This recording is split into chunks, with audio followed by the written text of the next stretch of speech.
es la candidata constituyente por el pacto Lista del Pueblo del Distrito 7 de Valparaíso, que compone las provincias de San Antonio, las comunas de Casablanca, Valparaíso, Viña del Mar, Concón, Isla de Pascua y Isla de Juan Fernández.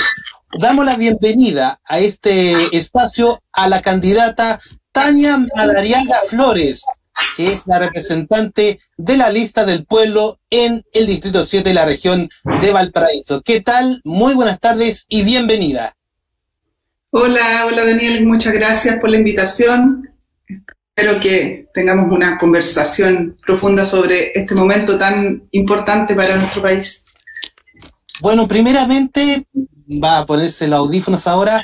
Primeramente, uno de los temas propiamente tal, ¿por qué quiso ser la nueva candidata constituyente por el Distrito 7 y por este nuevo pacto llamado Lista del Pueblo?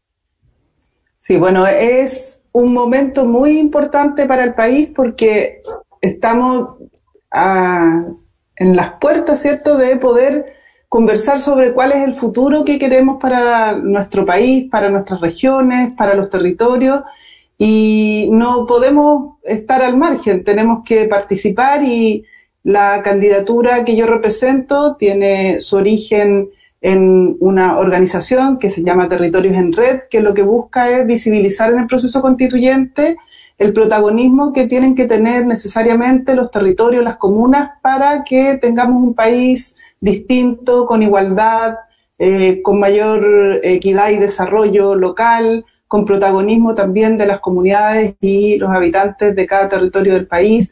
Y la Lista del Pueblo representa esa intención también, ¿no?, de que las demandas que se levantaron el 18 de octubre, que las demandas históricas de los movimientos sociales estén en el diálogo constituyente, estén representadas en ese espacio de discusión, y que también estén vinculadas a ese esfuerzo que hacen las organizaciones sociales, territoriales y comunitarias por formar parte de un país distinto al que tenemos hoy día, que ya hay un diagnóstico claro de que ha ido tocando techo y tiene muchos límites que hay que superar. Perfecto, Tania. Vamos a comenzar con varios temas. El tema región. Vamos a empezar con el ámbito regional, la región de Valparaíso. ¿Crees que una buena constitución pueda generar que tengamos una descentralización del poder del Estado, que más de las regiones propiamente tal? Claro, una de las cosas que está en discusión en el debate constituyente es cuál es la forma que va a tener el Estado en el futuro. En general uno tiene la idea de que el Estado es como algo natural. No es natural. El Estado es una creación de la sociedad que decide darse una forma de organización para funcionar, para organizar las relaciones, las instituciones, poner las reglas, ¿cierto?, con las cuales vamos funcionando día a día. Y esas reglas afectan a los individuos, a las personas, pero también a las organizaciones, afecta a las instituciones, afecta la economía, la forma en que desarrollamos la vida en todos los ámbitos. Entonces, lo que está hoy día en discusión es cuál va a ser la forma del Estado en el futuro. La que tenemos hoy día es un Estado centralista, es un Estado presidencialista, un Estado que no reconoce la diversidad territorial, y por lo tanto lo que tenemos que buscar es cuál es esa forma nueva que permita superar esos problemas, porque ya está claro que no podemos seguir con el nivel de centralismo que tenemos. Por lo tanto tendríamos que tener un Estado descentralizado, pero descentralizado de verdad, que no solo delegue tareas, porque lo que hace hoy día el Estado chileno a nivel central es delegarle tareas a las regiones, tareas a los municipios. Nosotros necesitamos que se le deleguen tareas, que los municipios y las regiones puedan definir sus propias tareas también, y que además se descentralice la plata, los recursos, aquellas capacidades que tiene el Estado para emprender proyectos de desarrollo, y necesitamos también que se descentralice la toma de decisiones. Es como pedir en este caso, que las regiones y las comunas seamos consideradas de una capacidad madura de tomar nuestras propias decisiones sobre nuestro desarrollo, obviamente en un diálogo nacional, que tiene que haber un equilibrio entre las regiones y las comunas, pero eso lo podemos hacer en la nueva Constitución. Podemos definir una nueva forma de Estado que permita que las regiones tengan capacidades, recursos y toma de decisiones para sus propios proyectos de desarrollo. Perfecto, Tania. Continuando con la misma pregunta de la regionalización que usted mencionaba, en nuestro primer tema en interés, ¿cree que con la constitución política del Estado pueda generar que las empresas portuarias de no solamente Valparaíso y San Antonio, sino el país puedan generar incentivos a las comunas? Un ejemplo que sucede en Valparaíso, con el puerto no le da plata al municipio, o un ejemplo más, San Antonio no le da plata, desde el puerto de San Antonio no le da plata al municipio propiamente tal. Claro, esa es una de las cosas que en esta idea que planteaba de que tenemos que tener un respeto, ¿cierto?, por la capacidad que tienen los territorios para definir sus propios proyectos de desarrollo. Lo que el país le pida a los territorios que aporten para el proyecto nacional tiene que tener una retribución en esos territorios. O sea, si Valparaíso, San Antonio cobijan un puerto, para Valparaíso y San Antonio no puede ser solo pagar costos por ese puerto, porque finalmente el puerto le está dando un aporte al desarrollo económico del país, de todas las comunas y regiones del país. Por lo tanto, tiene que tener una posibilidad de protección y desarrollo también la ciudad que cobija esa actividad estratégica.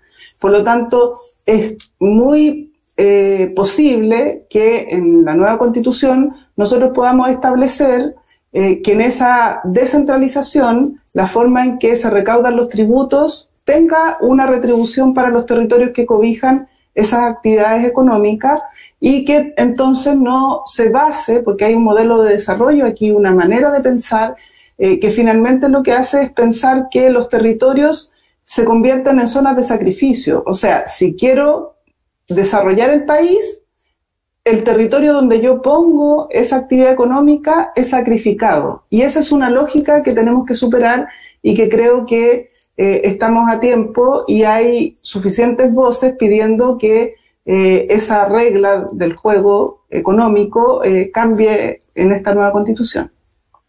Muy bien, Tania, vamos a continuar con nuestra cuestionario de preguntas a nuestra candidata, a una de las candidatas a la Convención Constitucional de la Lista del Pueblo, que lo pueden ver a través del Facebook Live de San Antonio Noticias. Vamos a cambiarnos del tema más regional a uno del tema nacional. Uno de ellos es el tema de las pensiones.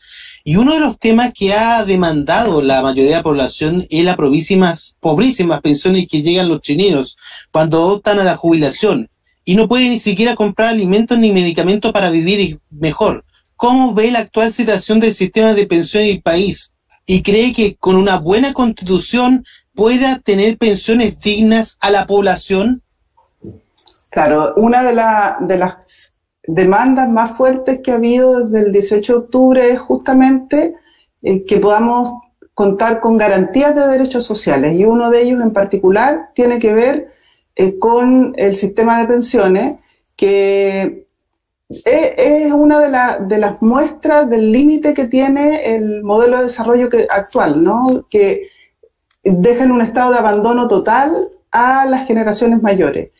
Entonces, en la nueva Constitución tenemos que discutir si el Estado va a tener o no un carácter social. O sea, si el Estado se va a hacer cargo de las dimensiones sociales de la vida de la población, garantizando derechos.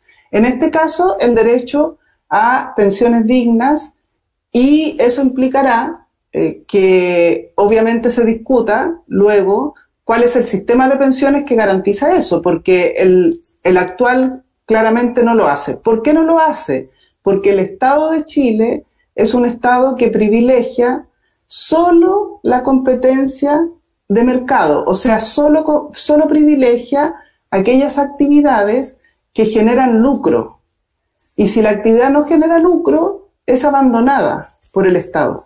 Eso es algo que tenemos que cambiar para todos los derechos sociales, para la salud, para la educación, también para las pensiones. Tenemos que tener un Estado que se organice de forma que garantice derechos para toda la población y que además incentive la actividad económica privada para ir desarrollando más allá algunas actividades que consideremos que se deben desarrollar de esa manera. Pero no puede estar todo entregado solo a lo privado. Chile en eso es un país, es un ejemplo de cómo se ha privatizado todos los derechos. Entonces, tenemos que poner en discusión ese criterio. Es un criterio ideológico que un sector del país lo defiende, y eso va a haber que discutirlo en este proceso constituyente. Perfecto, Tania. Vamos a continuar con este tema de pensiones, porque si los adultos mayores son los más perjudicados debido a las consecuencias que les ocurren en la vida post-jubilación, que hemos visto en el tema, ¿qué propuestas hoy día generaría para beneficio a los ancianos desde el cargo de constituyente, en la nueva constitución? Claro, lo que tenemos que discutir entonces, como decía, es si el Estado se va a hacer cargo, por lo tanto no va a estar entregada la plata de los ahorros de las personas que hacen su ahorro mensual, ¿cierto?, para las pensiones futuras. Si esa plata no va a estar entregada a los privados, sino que la vamos a tener en un fondo público, entonces lo que tenemos que discutir es cuál es la pensión digna que tiene que recibir cada persona que jubila respecto a ese sistema. Lo que se ha propuesto es un sistema de pensiones que sea solidario, que en el fondo las generaciones que están en edad de trabajar con sus propios ahorros financian las pensiones de aquellos que ya se han jubilado. Y de esa manera tengamos un sistema solidario de reparto que permita que tengan las personas pensiones dignas, que tienen que ir en base a una pensión básica, o sea, superior a la que hay hoy día, por supuesto. Tiene que, si vamos a discutir una pensión digna, tiene que alcanzarle para vivir a las personas. Para vivir, y también en función de lo que hayan ahorrado y lo que hayan trabajado durante su vida. Y eso debería traducirse inmediatamente de aprobada la nueva Constitución en una ley que permita que se ponga en práctica. Perfecto, Tania. Continuando con este mismo tema, ahora con el tema más de la salud, que debido a las consecuencias del sistema, de un mal sistema de salud que hemos visto en los últimos ya años, en que ser un beneficiado de un ISAPRE o FONASA debe esperar una atención digna y de calidad. ¿Cree que deba trabajar con el tema de un nuevo sistema de salud desde la base de la nueva constitución política del Estado? Claro, como decía, la lógica que está detrás de este derecho en la constitución actual es una lógica de que el Estado no se hace cargo ni garantiza. Está mencionado el derecho, pero lo que dice la constitución es que el Estado simplemente acompaña la oferta de salud.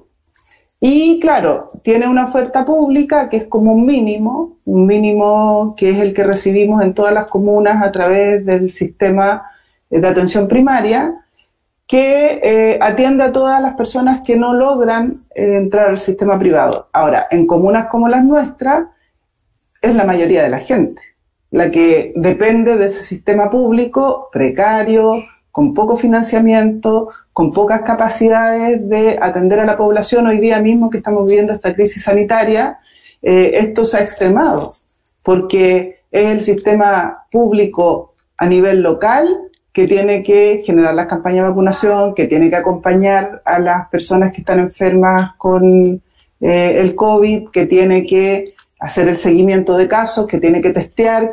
Entonces, el sistema público, finalmente, que se supone que es un sistema que no es apoyado de manera firme por el Estado a nivel central, termina haciéndose cargo de la mayoría de las situaciones de la población, como pasa con los municipios. O sea, en el fondo, hoy día lo que estamos presenciando es un modelo de sociedad que privilegia lo privado, pero que termina cargándole a lo público el peso del bienestar de la gente con un sistema público precario. Entonces, en términos de salud, el derecho a la salud en la nueva Constitución tiene que quedar garantizado. No es que el Estado vaya a apoyar que produzcamos salud.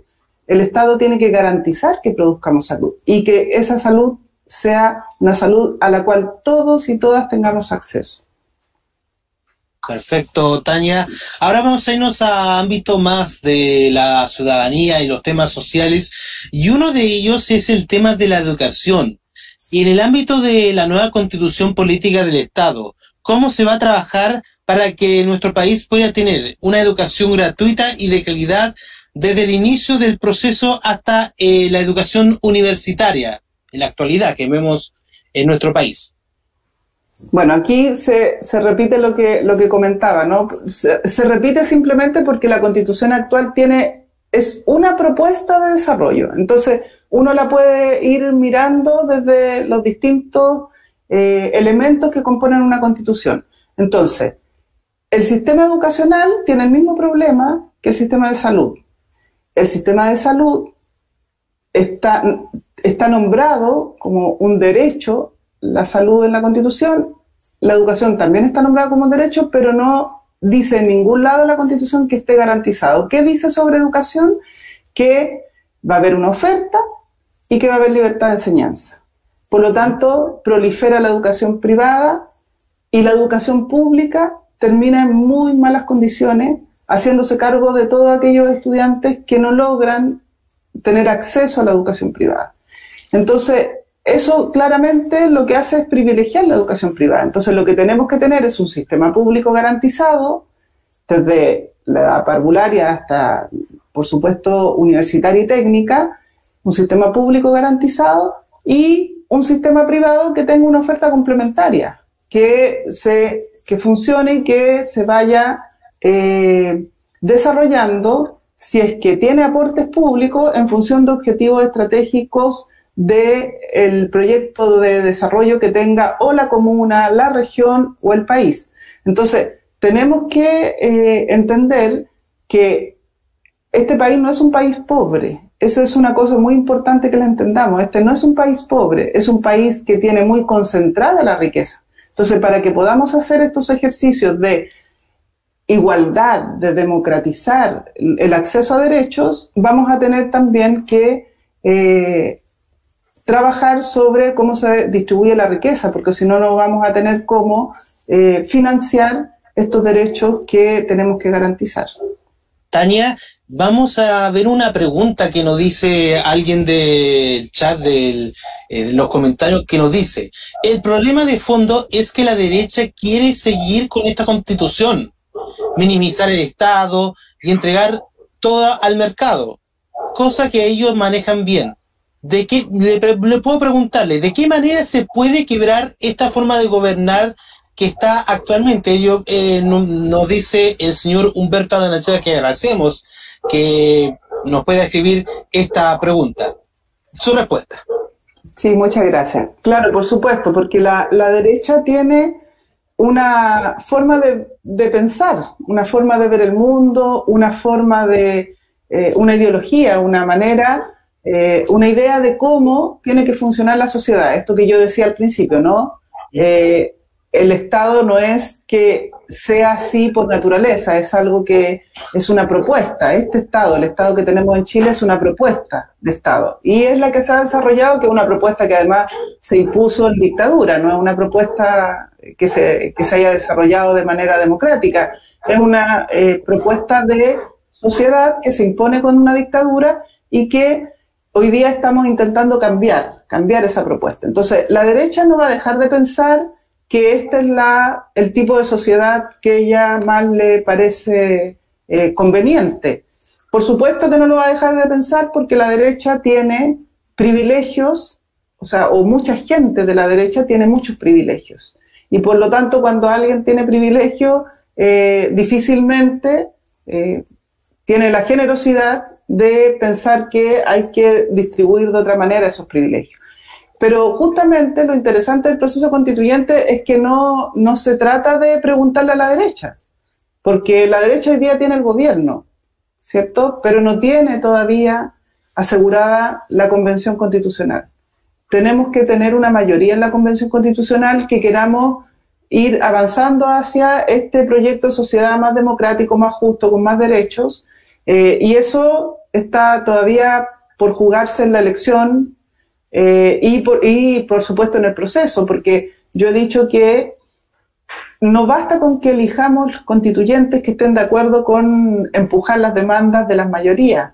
Vamos a necesitar que en el proceso, que este proceso va a durar un año, las comunidades también estén activas, participen y propongan para que los constituyentes se sientan obligados y obligadas a pronunciarse sobre las demandas de la gente, no solo sobre lo que llevan en su propia experiencia o conocimiento, sino que tenemos que responder democráticamente a ese país que la gente está exigiendo, que tiene que cambiar, y de esa forma ganarle a la derecha. Ellos ya tuvieron todos los años la dictadura y llevan todos estos años con este modelo. El modelo hay que cambiarlo y eso tenemos que lograrlo en una buena medida con propuestas de una nueva constitución. Perfecto, Tania. Vamos a continuar ahora con los temas sociales de nuestro listado de preguntas en nuestro programa. Debido a los últimos hechos policiales que ocurren en la región y en el país y que hay falta de apoyo policial en los barrios más populares, yo creo que en Valparaíso tienen los cerros, que son más conocidos en nuestro puerto y también en la región, ¿debe ocurrir un cambio total a Carabineros de Chile para que sí estén con los chilenos en los casos delictuales y no que ocurrieron durante las manifestaciones después del 18 de octubre del 2019, que hubo acusaciones contra la policía, sí, la policía no propiamente tal, el Carabineros de Chile? Sí, bueno, cuando uno piensa un nuevo Estado, el Estado tiene distintos poderes y distintas instituciones. Entonces, si uno piensa un nuevo Estado con nuevos objetivos, con nuevos mecanismos, con nuevas prácticas, tienen que cambiar todos sus componentes. Y uno de los componentes es el de la seguridad. ¿Cómo debería cambiar tanto las policías como las Fuerzas Armadas? Con una propuesta de seguridad distinta a la actual. La propuesta de seguridad actual lo que tiene en su como objetivo es la protección de la sociedad respecto a un enemigo interno. Esa es la ideología que está detrás, que eso lo dejó también la herencia de la dictadura en nuestros sistemas de seguridad. El enemigo interno lo que hace es entender que hay que construir una policía que lo que hace es controlar y no dejar que se puedan producir aquellos hechos democráticos como, por ejemplo, las movilizaciones de manera masiva cuando el 18 de octubre la gente se movilizó pacíficamente y evidentemente frente a algunos hechos de violencia más graves ellos debieron actuar y no lo hicieron, sin embargo repelieron las manifestaciones. Entonces, porque ahí hay una forma de entender la seguridad, que no protege a la gente, sino que protege la institucionalidad, protege al Estado, protege a la propiedad privada, protege ese tipo de instituciones. Entonces, tenemos que tener en un Estado social, en un Estado comunitario, en un Estado descentralizado, tenemos que tener policías descentralizadas, policías que acompañen a las comunidades, tenemos que tener una Fuerza Armada que esté preocupada de garantizar aquellos objetivos estratégicos de un modelo de desarrollo, que proteja lo público. Y por lo tanto eso va a implicar una nueva organización de esas instituciones. Perfecto, Tania. Vamos a continuar con nuestras preguntas. Y una de estas preguntas que ya estamos conociendo, que debido al arribo de muchos extranjeros en nuestro país, que son legales o ilegales, ¿cómo será el tema migratorio en la nueva Constitución? Sí, bueno, hay que hacerse cargo de varias cosas que en el siglo XXI están sucediendo y que son parte de la vida que nos toca hoy día organizar. Y una de ellas es este fenómeno de la migración. Tenemos que entender que el Estado, si pensamos un nuevo Estado que no sea centralista, que no sea presidencialista, que permita la autonomía, que permita el protagonismo de los territorios, de las regiones, tiene que ser un Estado que entienda que dentro de su territorio conviven múltiples culturas y múltiples naciones originarias, pero también naciones migrantes. Y eso hay que reconocerlo y para tener una sociedad democrática tendremos que tener entonces un Estado que reconozca la plurinacionalidad, que promueva la interculturalidad, por lo tanto que podamos integrarnos entre las mujeres y hombres que vivimos en el país. En particular, yo tuve que vivir fuera de Chile en varios momentos de mi vida y de niña, y por supuesto que a mí me marcó la forma que me recibieron en esos países. Entonces tenemos que pensar en que tenemos que recibir a los extranjeros en nuestro país de alguna forma que permita que ellos se integren. Tenemos que recibirlos y tener una forma de vínculo para que ellos puedan convivir con nosotros y tener entonces un país que está abierto sobre todo a nuestros vecinos latinoamericanos, porque somos un continente que compartimos culturas originarias en distintos lugares de nuestra frontera con los países vecinos. Entonces, no podemos entender a Chile como si fuera una isla que va a estar cerrada, donde no vamos a compartir con gente que puede venir a nuestro país, pero también muchos chilenos y chilenas que viven en el extranjero y que se han integrado a otros países, a otras culturas, y que también miran a Chile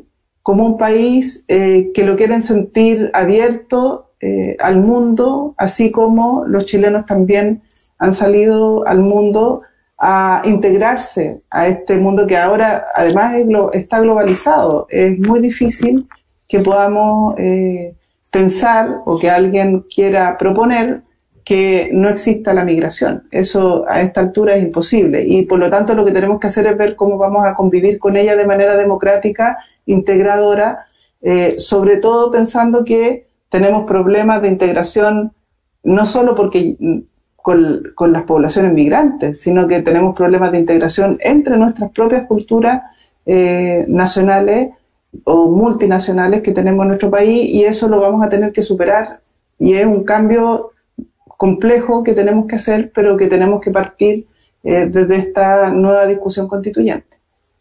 Perfecto, Tania. Continuando con la pregunta, una de las preguntas que tiene harto debate aquí en el ámbito de lo financiero, también propiamente tal, ¿cree que con una nueva constitución del Estado pueda que las familias multimillonarias como los Luxix o los Tolman u otros deben pagar impuestos para generar beneficios a la población con el tema de los incentivos que tienen que entregarles los propios multimillonarios que son dueños de grandes empresas, entre otros? Sí, bueno, una pregunta muy importante que nos tenemos que hacer es ¿de dónde salen esas fortunas? Porque esas fortunas se crecen de alguna forma y eso es producto de que se benefician del modelo de desarrollo que tenemos. En el último año, con pandemia y todo, las fortunas de los más ricos de Chile se multiplicaron al menos por 2 algunas. El mismo Piñera aumentó su fortuna en miles de dólares y muchas de esas fortunas crecieron por negocios relacionados con el tema de la salud. Entonces, creo que tenemos que ser súper conscientes, no, tratar de no ser ingenuos, que no pensar que eso tampoco, las fortunas no son algo natural, también son productos de cómo decidimos organizarnos. Entonces, en un nuevo pacto social, en una nueva propuesta de organización de la sociedad, tenemos que darle un lugar a la forma en que la riqueza se distribuye y se produce. Tenemos que decidir cómo vamos a manejar el tema de la producción y la acumulación de la riqueza. Entonces, un ejemplo, los puertos. Hay una disputa muy grande, una discusión sobre si los puertos de Chile si tienen que crecer, si hay que ampliarlos. ¿Para qué vamos a ampliar los puertos? El gobierno dice para que sean competitivos, pero competitivos ¿por qué? Porque hay mucha carga que pudiera pasar por nuestros puertos y no lo está haciendo. Muchos dicen, no hay carga disponible para que pase por los puertos. Se trata más bien de una ampliación para ser competitivos, para tener precios más bajos, para que las navieras ocupen nuestros puertos. Entonces, ¿al servicio de quién está la ampliación portuaria? ¿De las navieras? Para que las navieras ganen más plata, porque así se acumula la riqueza. La riqueza se acumula cuando uno lo que hace es generar incentivos para que ciertas empresas y ciertos grupos económicos tengan más ganancia. De eso se trata el proyecto neoliberal de sociedad. Lo mismo que los tratados internacionales de libre comercio. Lo que hacen es liberar a las empresas transnacionales para que puedan obtener más ganancias, liberar de restricciones en los países y los estados que les permiten multiplicar sus ganancias. Entonces, tenemos que ser muy conscientes de que si queremos tener un país donde hayan derechos garantizados, derechos sociales garantizados, tenemos que fortalecer los derechos políticos que tenemos como sociedad, como comunidad, y tenemos que generar medidas impositivas, pero también de incentivos a nuevas formas de desarrollo económico que no estén todas orientadas a que la ganancia se la lleven los grupos económicos que concentran el poder. Y eso lo vamos a tener que hacer, no va a ser fácil porque obviamente los que tienen poder defienden su poder, sobre todo el económico, y vamos a tener que poner restricciones a las altas tasas que están teniendo para que podamos distribuir de mejor forma esa riqueza que al final del día la producimos entre todos y todas. Esa riqueza se produce con el trabajo, se produce con lo que aporta nuestro territorio, nuestros bienes comunes. O sea, esa riqueza no está en las casas de esos señores. Lo que está en las casas de esos señores son sus cajas fuertes con su riqueza, en los bancos, su riqueza, y ellos tienen el control de ese capital que han concentrado. Pero todo lo demás lo ponemos entre todos, y eso hay que organizarlo de otra forma y distribuirlo mejor. Perfecto, Tania. Próxima pregunta. Una de ellas es que debido a las causas del pueblo mapuche y los pueblos originarios, especialmente el pueblo mapuche en la zona sur del país, para que sean respetados ante el Estado, se debería trabajar para que los pueblos originarios sean respetados ante el Estado por las distintas causas históricas que fueron víctimas, no solamente mapuches, sino de otras etnias de nuestro país. Sí, por supuesto. Una de las cosas importantes que está sucediendo en este proceso de elección es que los pueblos originarios tienen cupos propios y han podido también tener candidaturas propias.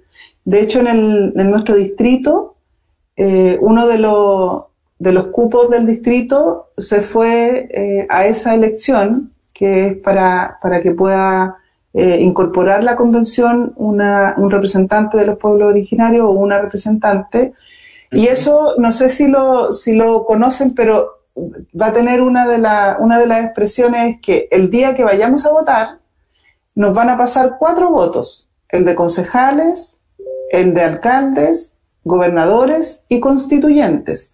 Pero la gente que esté inscrita en el registro de pueblos originarios va a poder optar por el voto de constituyente común, que en ese, por ejemplo, voy a aparecer yo, en el voto común de constituyente, o va a poder votar por el constituyente de su pueblo que la persona elija. Entonces esa va a ser una opción, van a poder optar si votan, si es que están en el registro de pueblo originario, si votan por un constituyente de la papeleta común o votan por un constituyente de la papeleta de los pueblos originarios. Nosotros estamos promoviendo que la gente que está inscrita en el registro y que tenga derecho a ese voto lo conozca y ejerce ese voto, porque va a ser muy importante la participación de esos representantes en el proceso constituyente, justamente para lo que tú decías, que se reconozca el derecho que tienen ellos sobre el territorio, el derecho que tienen sobre sus demandas, se reconozca también y se haga justicia respecto a todos los costos que han pagado por el tipo de Estado que tenemos, que no los respeta, no los reconoce, que les ha expropiado muchas veces su territorio, que los ha expulsado de su territorio, y por lo tanto va a ser, yo creo que tal cual lo va a ser el tema de la paridad de género, que también se va a poder ejercer en la Convención Constitucional, esta entrada de representantes propios de los pueblos originarios también va a marcar una diferencia. Muy bien, Tania. Vamos a continuar con otro tema social propiamente tal. Hemos visto que hay un avance de vivienda en algunas comunas de nuestra región y también del país, pero hemos visto que hay aumento de tomas ilegales, especialmente en zonas de la provincia de San Antonio, la región de Valparaíso. Hay que mencionar que la región de Valparaíso es la región con más campamentos del país, según lo que nos informa la Fundación Techo de Valparaíso. Y ustedes dicen, especialmente en extranjeros que residen en nuestra zona, ¿crees que va a tener derecho a una vivienda propia, como lo dice en lo que están proponiendo todos los partidos de la lista del pueblo y los otros partidos políticos independientes o no independientes que pertenecen a los partidos políticos sobre el tema de la vivienda? Sí, bueno, una de las demandas importantes que hay en la discusión es el derecho a la vivienda, y que tiene que ser una de las demandas que se discuta para la nueva Constitución.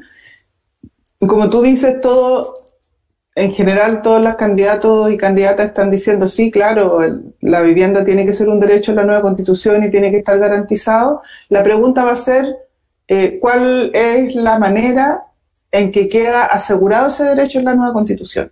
Porque tenemos un problema muy grave en las ciudades que tiene que ver con el suelo.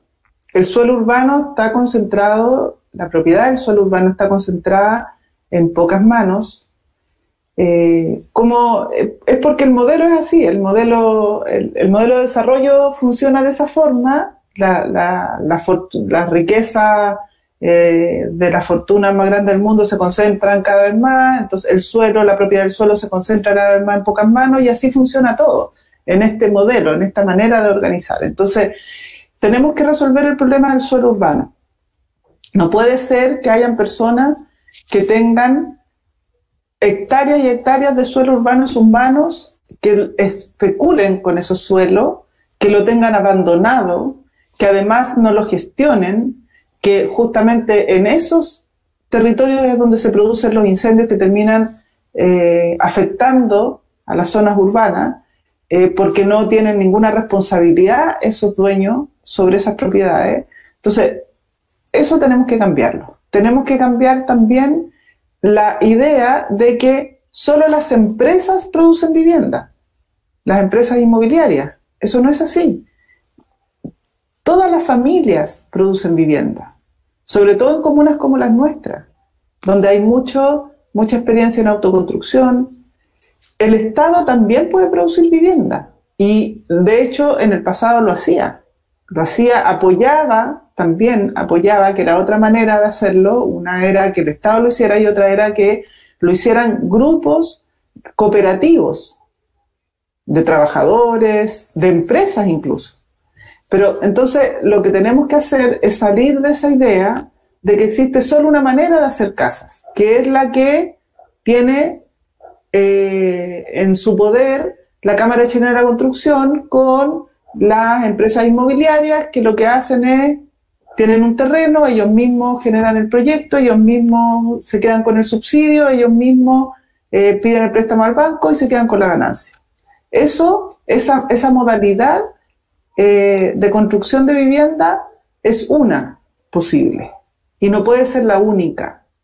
En el fondo este sistema neoliberal es bien totalitario porque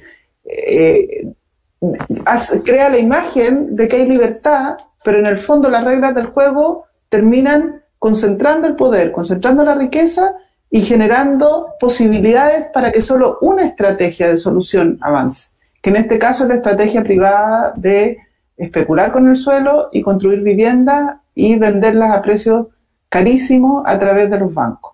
Entonces, tenemos que en la nueva Constitución garantizar este derecho y abrir el abanico para que podamos, porque este es un tema muy complejo porque hay mucho déficit de vivienda y hay mucha vivienda abandonada, no abandonada en el sentido de que nadie las usa nunca, pero hay muchas viviendas que no están siendo usadas y mucha gente sin casa. Entonces es una irracionalidad lo que estamos haciendo con la forma en que construimos ciudad. Y mucha gente, por supuesto, viviendo en situaciones como las tomas de terreno y los campamentos, sin agua, sin alcantarillado. Entonces, es una de las cosas más importantes que vamos a tener que resolver. Incluso en nuestras comunas, las comunas del litoral, hay otro problema, que es que teniendo viviendas que están asentadas en lugares, no hay cómo regularizarlas. No hay cómo regularizar tampoco todos los bienes públicos que tienen que haber en un lugar donde se va construyendo ciudad. Entonces, el problema del ordenamiento urbano, el problema del ordenamiento territorial, el problema del suelo, el problema de los bienes públicos, de cómo vamos construyendo ciudad, es una de las cosas centrales que vamos a tener que dejar garantizadas con planificaciones descentralizadas, con recursos en los territorios, para que puedan las comunas y las regiones tomar decisiones y emprender proyectos sin tener que pedirle permiso a Santiago para cada cosa que se necesita hacer. Bueno, continuando con nuestra entrevista, que lo están viendo a través del Facebook Live del portal San Antonio Noticias, vamos a irnos a los temas del medio ambiente y medioambientales.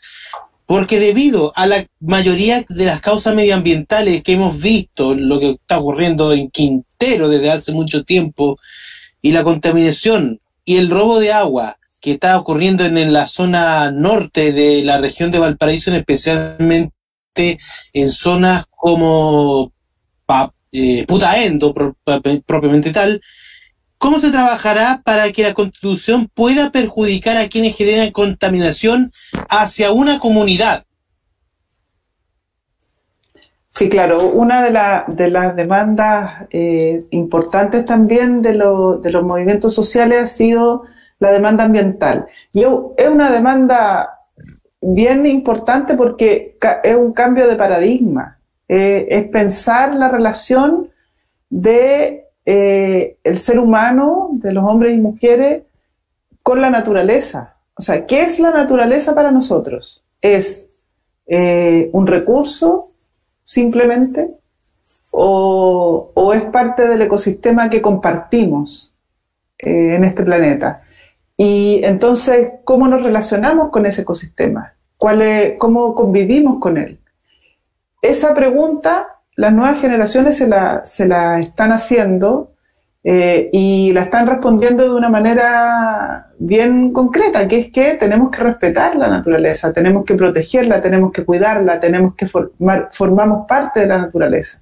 Y esa idea, esa forma de mirar, ese aprendizaje, que es un aprendizaje también producto de las consecuencias de mirar a la naturaleza solo como recurso, que llevamos a este el diagnóstico de que tenemos zonas de sacrificio donde ya no pueden vivir ni los seres humanos, porque matamos todo.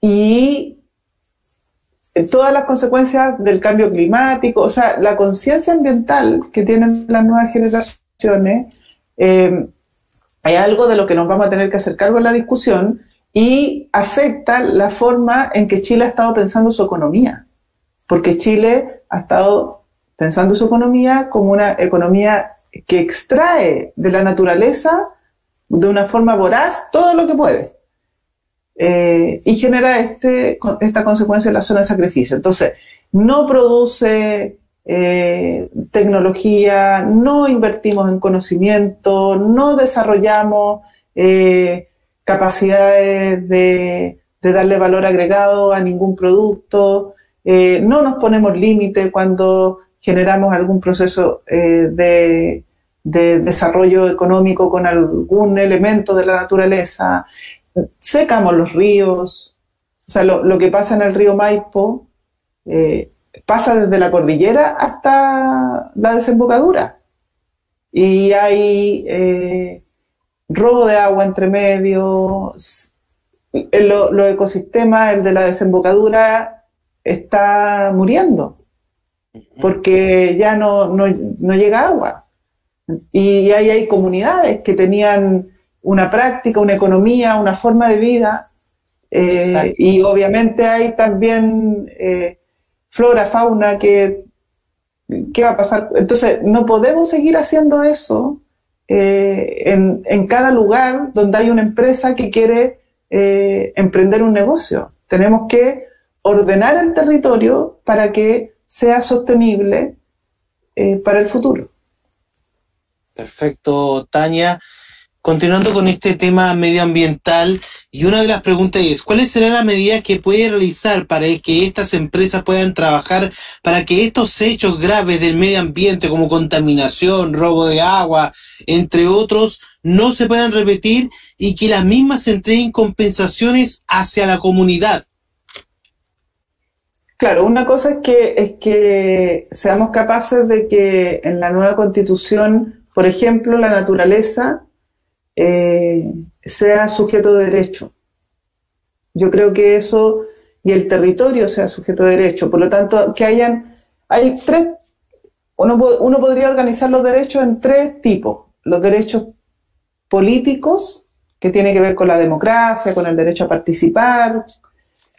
Otros derechos sociales, económicos, culturales, que tiene que ver con cuáles son las garantías que tenemos ante el Estado.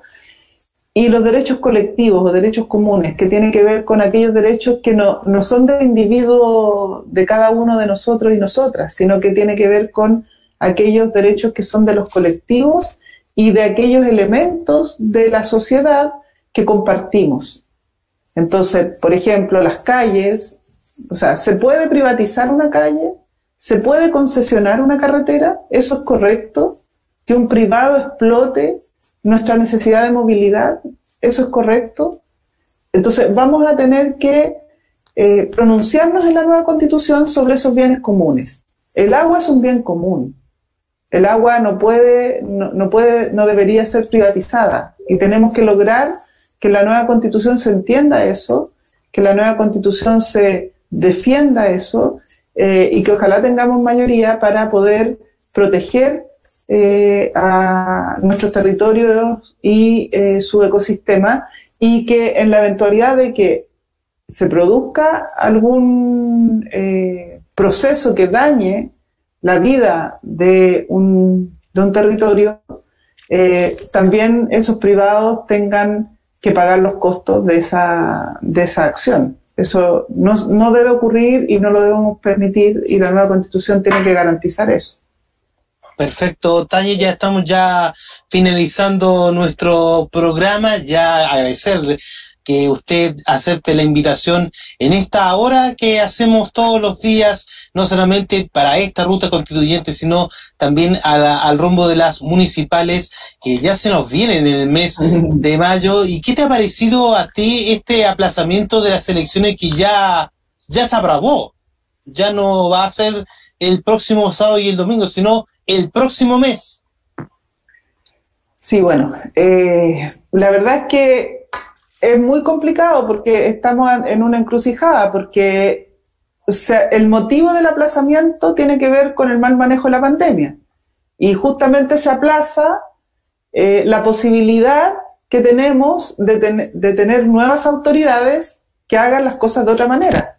Entonces, es una encrucijada bien poco constructiva en la que nos mete el gobierno, porque al final nos deja con medidas para enfrentar la pandemia que son bien limitadas y que están en la misma lógica de lo que hemos estado hablando toda esta hora. O sea, con los servicios públicos súper debilitados, con los profesionales de la educación, la salud, los municipios teniendo que sostener con sus cuerpos las políticas públicas restringidas que se han diseñado, un gobierno que está solo proponiendo medidas comerciales para enfrentar la pandemia, que créditos, que bonos, y no toma ninguna medida que permita que los territorios, las comunidades, las comunas puedan sobrellevar esto sin pagar los costos sociales de la pandemia. Entonces, que se sigan atrasando las elecciones, yo creo que es una mala decisión en el medio de una pandemia que ya está claro que no va a terminar pronto. Tenemos que tomar nuevas medidas, y si no cambian las autoridades, bueno, tendremos que buscar otra manera de empujar esas nuevas medidas que generen más protección a los habitantes de las comunas. Perfecto, Tania. Al cerrar nuestro programa, ¿cuál es el mensaje a la persona que nos está viendo a esta hora de la noche y que nos va a ver durante los próximos días, ya a un mes de las elecciones que se nos vienen? Bueno, que no perdamos el interés, que no perdamos las ganas de participar de este proceso. Yo sé que la gente ha dicho tiene como varias dudas de cómo se eligen los constituyentes, cómo va a funcionar la convención. Entonces, creo que, bueno, ya que se aplazaron las elecciones, tratemos de ocupar este tiempo en comunicarnos más, en informarnos, en jugarnos, porque en la elección hay una mayoría en esa convención que realmente quiera cambiar las cosas en este país, así que las invito a participar, a permanecer pendientes del proceso, a organizarnos más y poder compartir estrategias para hacer propuestas constituyentes. Yo creo que esa es la invitación principal, que hagamos propuestas constituyentes y que las personas que salgan electas respondan a esas propuestas de los territorios. Perfecto, Tania, agradecerte que aceptes esta invitación a esta entrevista en esta transmisión a través de Facebook Live de San Antonio Noticias, y nos vamos a reencontrar mañana con otro nuevo invitado. Gracias, Tania, por tu invitación, y a ustedes también, que tengan una buena jornada y nos reencontramos mañana a la misma hora.